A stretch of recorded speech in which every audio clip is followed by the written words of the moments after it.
తెలంగాణలో ఫుల్ రేట్లు పెరిగినాయి, స్కై రాకెటింగ్ అయిపోయినాయి. ఇక్కడ కూడా హైదరాబాద్ లో మేజర్ గా అన్ని కొత్త కొత్త యూనిట్స్ వచ్చేసినాయి, కొత్త కొత్త వెంచర్స్ వచ్చేసినాయి, ల్యాండ్స్ కావచ్చు, అపార్ట్మెంట్స్ కావచ్చు, ఫుల్ గా పెరిగిపోయినాయి. మళ్ళా ఇప్పుడు రీసెంట్ గా చంద్రబాబు నాయుడు గారు వచ్చిన తర్వాత ఇప్పుడు మాత్రము తగ్గిన ప్రైసెస్ పెరిగినంత రావట్లేదు. రియల్ ఎస్టేట్ ఫస్ట్ నడవాలంటే బిజినెస్ వాళ్ళ చేతుల్లో డబ్బులు ఉండాలి. అక్కడ డబ్బులు తిరుగుతూ ఉంటుంటే వాళ్ళు ల్యాండ్స్ కొనటం అమ్మటం జరుగుతూ ఉంటుంది. అండ్ లోకల్ గా కూడా లైక్ స్టేట్ లో ఉపాధి ఎక్కువగా లేకపోవటము, ఈ ఫ్రీబీస్ అని అయిపోయినాయి పూర్తిగా. ఎక్కువ డబ్బులు జనరేట్ అవ్వట్లేదు. బేసికల్లీ డబ్బులు జనరేట్ అవుతుంటే కొంటాలు అమ్మటాలు బిజినెస్ వాళ్ళు చేస్తారు. బిజినెస్ వాళ్ళు ఇచ్చేదే టోటల్ పుష్. బేసికల్లీ వాళ్ళు ఆ 5 years గట్టిగా నష్టపోయారు ఈ ఏరియాలో ఉన్న వాళ్ళంతా, ఆంధ్రాలో మెయిన్ గా. సో వాళ్ళు ఇప్పుడు డబ్బులు పెట్టాలి అంటే భయం వేస్తుంది. దాని తర్వాత కొనేటప్పుడైతే రేట్ ఎక్కువ ఉంటుంది, కానీ అమ్మేటప్పుడు మాత్రం చాలా తక్కువ ఉంటుంది. దీంతో పూర్తిగా చప్పబడిపోయింది. ఇప్పుడు కొనాలన్నా కొంచెం ఎక్కువ చెప్తున్నారు, బట్ అమ్మేవాడికి మాత్రం నష్టంగానే ఉంటుంది ఈ రియల్ ఎస్టేట్. ఇప్పుడు అదే విధంగా తెలంగాణలో కూడా అదే అయింది. ఇప్పుడు రేవంత్ రెడ్డి వచ్చిన తర్వాత తెలంగాణలో పూర్తిగా చప్పబడిపోయింది. రేట్లు పడలేదు కానీ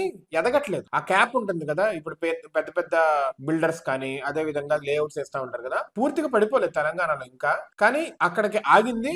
ఆ గ్రోత్ అనేది లైక్ 10x ఫోల్డ్ లో ఉండేది, ఇంకా అవ్వలేదు. యాక్చువల్లీ తెలుగు రాష్ట్రాలు రెండు రియల్ ఎస్టేట్ అనేది ప్రస్తుతానికి డల్ గానే ఉంది. చేతుల్లో బిజినెస్ లో డబ్బులు ఎక్కువ తిరగట్లేదు. గ్లోబల్ గా కూడా కొంచెము ఇన్ఫ్లేషన్ కావచ్చు, రెసిషన్ థ్రెట్ అనేది ఉండటంతో ఇది ఇంకా ఎఫెక్ట్ చూపిస్తుంది.